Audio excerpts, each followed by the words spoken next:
Hello दोस्तों, स्वागत है आपका अपने यूट्यूब चैनल स्टडी पॉइंट में। आज आपकी क्लास होने वाली है इलेक्ट्रिशियन थ्योरी का पार्ट थर्ड। तो चलिए क्वेश्चन देख लेते हैं। क्वेश्चन किस प्रकार से है।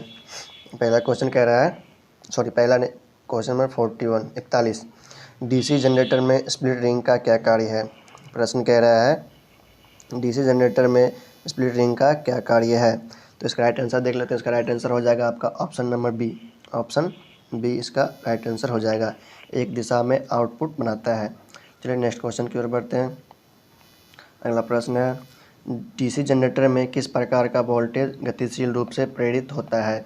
प्रश्न कह रहा है डीसी जनरेटर में किस प्रकार का वोल्टेज गतिशील रूप से प्रेरित होता है। तो इसका राइट आंसर देख लेते हैं। इसका राइट आंसर हो जाएगा आपका ऑप्शन सी। ऑप्शन सी प्रत्यावर्ती वोल्टेज। चलिए अगला क्वेश्चन देखते हैं। अगला क्वेश्चन है एक्स के रूप में चिन्हित स्लॉट का उद्देश्य क्या है। प्रश्न कह रहा है एक्स के रूप में चिन्हित स्लॉट का उद्देश्य क्या है। तो इसका राइट आंसर हो जाएगा आपका ऑप्शन ए। ऑप्शन ए इसका राइट आंसर हो जाएगा, कुंजी तरीका ठीक करने के लिए। ठीक है, चलिए आगे बढ़ते हैं। अगला प्रश्न है डीसी जनरेटर में फील्ड कॉइल का उद्देश्य क्या है। प्रश्न कह रहा है डीसी जनरेटर में फील्ड कॉइल का उद्देश्य क्या है। तो इसका राइट आंसर हो जाएगा आपका option C. Option C right answer चला जाएगा। कुंडली फ्लक्स का निर्माण करने के लिए ध्रुवों को चुंबकित करना। ठीक है, ऑप्शन सी इसका राइट आंसर चला जाएगा। ठीक है, अगला प्रश्न देखते हैं। अगला प्रश्न है बड़े डीसी जनरेटर मशीनों के पोल कोर बनाने के लिए किस धातु का उपयोग किया जाता है। प्रश्न कह रहा है बड़े डीसी जनरेटर मशीनों के पोल कोर बनाने के लिए किस धातु का उपयोग किया जाता है।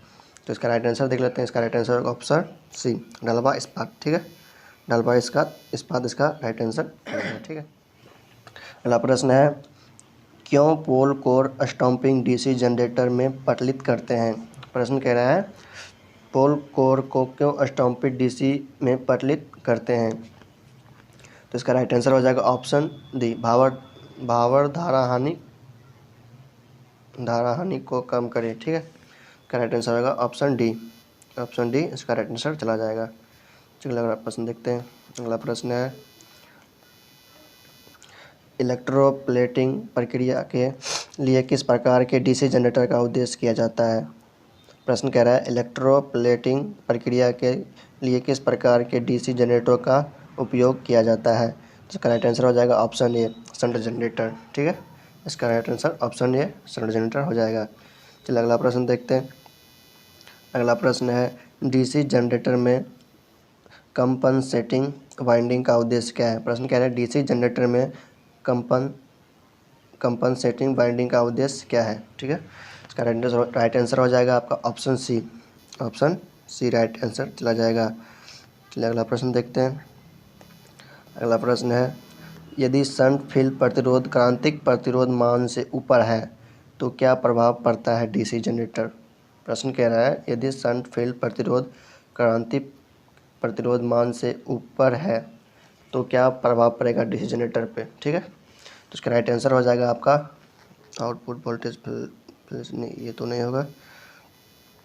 इसका राइट आंसर होगा option C. Option C right answer चला जाएगा। जनरेटर वोल्टेज बढ़ाने में विफल रहता है। ठीक है, चलिए अगला प्रश्न देखते हैं।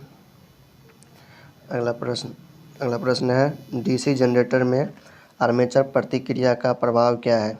प्रश्न कह रहा है डीसी जनरेटर में आर्मेचर प्रतिक्रिया का प्रभाव क्या है। तो क्या हो जाएगा आउटपुट वोल्टेज कम हो जाता है। ठीक है, इसका राइट आंसर हो जाएगा option B. Option B right answer चला जाएगा। चलिए अगला प्रश्न देखते हैं। अगला प्रश्न है सिंपलेक्स वेव वाउंड आर्मेचर के साथ एक 4 पोल डीसी जनरेटर में 1020 कंडक्टर हैं और 1500 आरपीएम की गति से संचालित हैं। फ्लक्स या पोल 0.007 वेबर है। उत्पादित ईएमएफ की गणना करें। इसका राइट आंसर हो जाएगा। ठीक है, चलिए अगला प्रश्न देखते हैं। अगला प्रश्न हो जाएगा बड़े डीसी जनरेटर में आर्मेचर प्रतिक्रिया के प्रभाव को कैसे बेअसर किया जा सकता है। प्रश्न कह रहा है बड़े डीसी जनरेटर में आर्मेचर प्रतिक्रिया के प्रभाव को कैसे बेअसर किया जा सकता है। तो इसका राइट आंसर हो जाएगा option A. Option A right answer चला जाएगा। कंपनसेटिंग वाइंडिंग का उपयोग करना होगा। ठीक है, चलिए अगला प्रश्न देखते हैं। अगला प्रश्न कह रहा है डीसी जनरेटर में क्या प्रभाव होता है अगर इसे लंबे समय तक बंद रखा जाए। प्रश्न कह रहा है डीसी जनरेटर में क्या प्रभाव होता है अगर इसे लंबे समय तक बंद रखा जाए। तो इसका राइट आंसर हो जाएगा आपका ऑप्शन डी, अपने अवशिष्ट चुंबकत्व खो देता है। ठीक है, इसका राइट आंसर डी हो जाएगा। इसका राइट आंसर डी हो जाएगा। अगला प्रश्न देखते हैं। अगला प्रश्न क्या कहता है। अगला प्रश्न है पोल डायनमो के प्रेरित ईएमएफ की गणना करें। 1000 आरपीएम लैप बाउंड और कंडक्टरों की कुल संख्या 600 है। फ्लक्स या पोल 0.064 डब्ल्यूबी है। तो इसका राइट आंसर हो जाएगा आपका ऑप्शन डी राइट आंसर चला जाएगा 640 वोल्ट। ठीक है, चलिए अगला प्रश्न देखते हैं। अगला प्रश्न है यदि मुख्य क्षेत्र का प्रवाह डीसी जनरेटर में विकृत हो जाए तो प्रेरित ईएमएफ पर क्या प्रभाव पड़ता है। प्रश्न कह रहा है यदि मुख्य क्षेत्र का प्रभाव डीसी जनरेटर में विकृत हो जाए तो प्रेरित ईएमएफ पर क्या प्रभाव पड़ता है।